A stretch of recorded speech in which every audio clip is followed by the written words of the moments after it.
अस्सलाम वालेकुम। आप सब लोग कैसे हैं? मैं बिल्कुल ठीक हूँ। लास्ट वीडियो में मैंने बात की थी कि हमें इतना गुस्सा क्यों आता है, हम इमोशनली स्टेबल क्यों नहीं हैं, मदर चाइल्ड रिलेशनशिप कितना इम्पोर्टेंट है, हमारे केयर टेकर के साथ हमारा बॉन्ड कितना ज़रूरी है। अगर आपने वो मेरी वीडियो नहीं देखी तो आप लाज़मी उसे जाकर देखिएगा, मैं डिस्क्रिप्शन में उसका लिंक अटैच कर दूँगी। लेकिन आज हम बात करेंगे कि अगर आप अपने आप को इमोशनली स्टेबल करना चाहते हैं तो उसके लिए क्या टिप्स को फॉलो किया जा सकता है, किन रूल्स को, किन चीज़ों को आप फॉलो कर सकते हैं। मैं तो यही कहती हूँ कि ये प्रैक्टिसेस हैं, क्योंकि ऐसे नहीं होता कि कोई भी चीज़ आप जादू करें और अगले दिन, एक दिन में किया, अगले दिन सब कुछ ठीक हो गया, अगले दिन आपने वो चीज़ लर्न करी। नहीं, आप हमेशा से प्रैक्टिस जब किसी चीज़ को करते हैं ना, अपनी एक्टिविटीज़ में उसको अपनी लाइफ में शामिल करते हैं, उसको कुछ अरसा प्रैक्टिस करते हैं, तब आप वो स्किल लर्न करते हैं। इसीलिए कॉग्निटिव साइकोलॉजिस्ट का कहना है कि अगर आप इमोशनली स्टेबल होना चाहते हैं, if you want to become emotionally stable, then do adapt the habit of self reflection. मैं सेल्फ रिफ्लेक्शन की हमेशा बात करती हूँ। शायद ये बोलने में ऐसे लगता हो कि शायद ये बस किताबी बातें हैं या पता नहीं इसके फ़र्क पड़ता है या नहीं, बट डू बिलीव मी, आप सेल्फ रिफ्लेक्टिव रहेंगे, ये प्रैक्टिस अपनाएंगे, इसको करने से आती है, इसको प्रैक्टिस करेंगे तो चेंज महसूस करेंगे, प्रैक्टिस करेंगे तो आपको अपने मिजाज में ठहराव और अपने मिजाज में एक स्टेबिलिटी महसूस होगी। तो आप इसको अपना कर देखें, फिर आपको पता चलेगा कि कितना आप इमोशनली स्टेबल होते हैं और आपको कितना चेंज फील हुआ है। आप इसको on a scale of 1 to 10 rate भी कर सकते हैं कि मैं पहले कैसा था और अब मेरा रिएक्शन किस तरह का होता है, अब मैं एडवर्स सिचुएशंस में कैसे रिएक्ट करता हूँ। सबसे पहली चीज़ तो ये है कि आपने, बहुत सारे रिसर्चेस में भी ये है कि आपने सेल्फ रिफ्लेक्टिव रहना है। आप 15 मिनट सुबह और 15 मिनट शाम को बकायदा लिखें, कॉपी पे लिखें, कॉपी नहीं है तो अपने मोबाइल नोट्स पर लिखें। देखें कि आपने पूरा दिन में क्या किया है, नंबर 1, नंबर 2, नंबर 3 करके लिखें। फॉर एग्जांपल, आप सुबह उठे, यूनिवर्सिटी गए, आप सुबह उठे, ऑफिस गए, आप सुबह उठे, आपने नाश्ता बनाया, आपने बच्चों को खाना दिया, नाश्ता दिया, आपने फिर उसके बाद सफाई वाली आ गई, अगर आप हाउस वाइफ हैं तो आपने ये काम करवाए, उसके बाद आपने टीवी लगाया, उसके बाद आपने खाना बनाया, नमाज पढ़ी, जो भी आपने काम किए, बस उनको लिखना शुरू करें।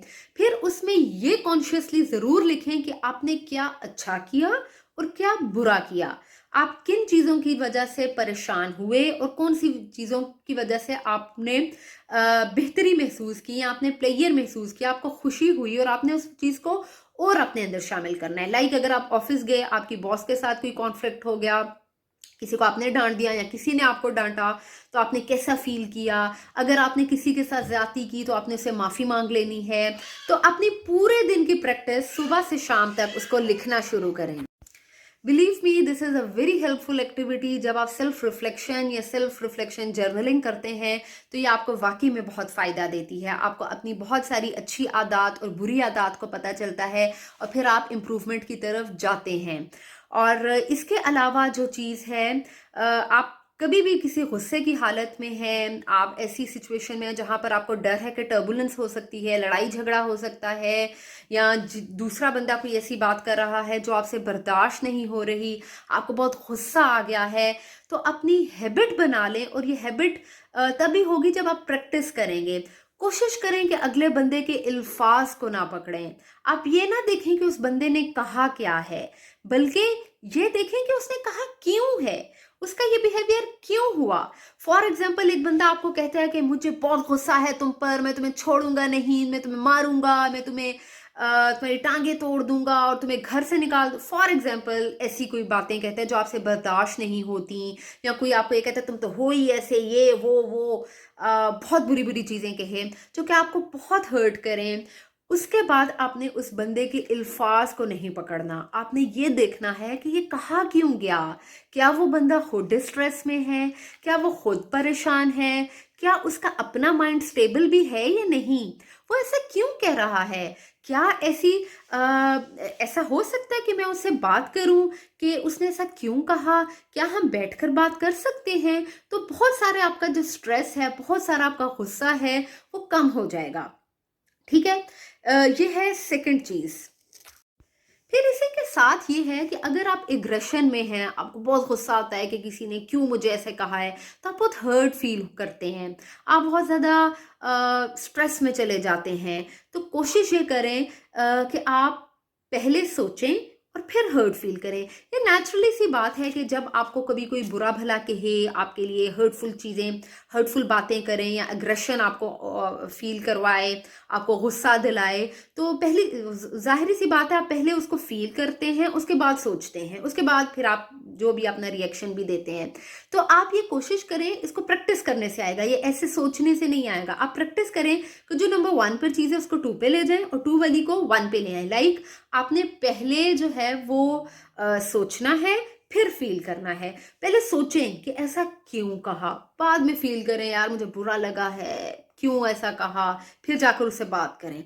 जब आप इस तरह एक्टिवली, माइंडफुली आप अपनी इस एक्टिविटी को आप रिवर्स करेंगे, पहले फ़ील मत करें, हर्ट मत हों, पहले उसको सोचें क्यों कहा, फिर फ़ील करें। तो आप थोड़ा-सा खुद से आप जो इमोशनली स्टेबल होने लगेंगे, आप इस एक्सरसाइज़ को अपनाएँगे, तो आप खुद से पुरसुकून होने लगेंगे।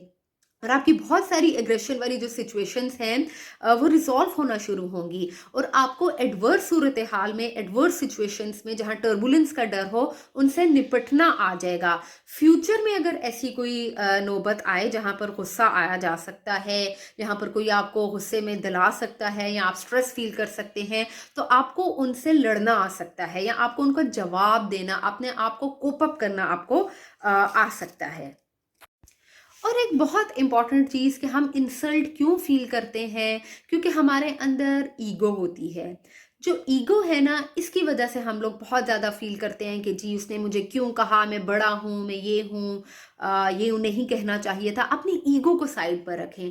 जब आप अपनी ईगो को साइड पर रखेंगे और सिचुएशन के पीछे जो मंजर है, जो इंसान का जो बिहेवियर है, उसके पीछे जाएंगे कि ऐसा हुआ क्यों, और उसको रिजॉल्व करने की कोशिश करेंगे, बजाय इसके कि उस पर अपनी दुश्मनियां पाल लें और उसके अल्फाज को पकड़ लें अगले बंदे के कि उसने मुझे कहा क्यों, वो आए ज़रा मेरे सामने, मैं उसके भड़कर जवाब दूंगा। जब इस तरह की चीज़ों को आप अवॉइड करना शुरू करेंगे एक्टिवली, तो आपके बहुत सारे मसले हल होंगे, आप इमोशनली स्टेबल होंगे, आपका गुस्सा कम होने लगेगा, आपको सुकून मिलने लगेगा और आप एक्टिवली जब सेल्फ रिफ्लेक्टिव रहेंगे तो आपकी अपनी खामियां दूर होने लगेंगी, आप खुद में इम्प्रूवमेंट महसूस करेंगे। मुझे यकीन है कि आप अगर इन 3 बेसिक टिप्स को फॉलो करें, लाइक आप सेल्फ रिफ्लेक्टिव रहें, लोगों के लफ्ज़ों को ना पकड़ें बल्कि उनके बिहेवियर को देखें कि ऐसा हुआ क्यों, और रेजोल्यूशन की तरफ जाएं, हमेशा कॉन्फ्लिक्ट रेजोल्यूशन की तरफ जाएं। और उसके साथ ही अगर आप देखें कि आपने फील बाद में करना है और पहले सोचना है कि ऐसा हुआ क्यों, बाद में फील करना है। आप जब एक्टिवली इन चीज़ों को करेंगे तो यकीनन आपकी लाइफ में इम्प्रूवमेंट आएगी। So if you like my today's video, then do give it a thumbs up and Allah Hafiz.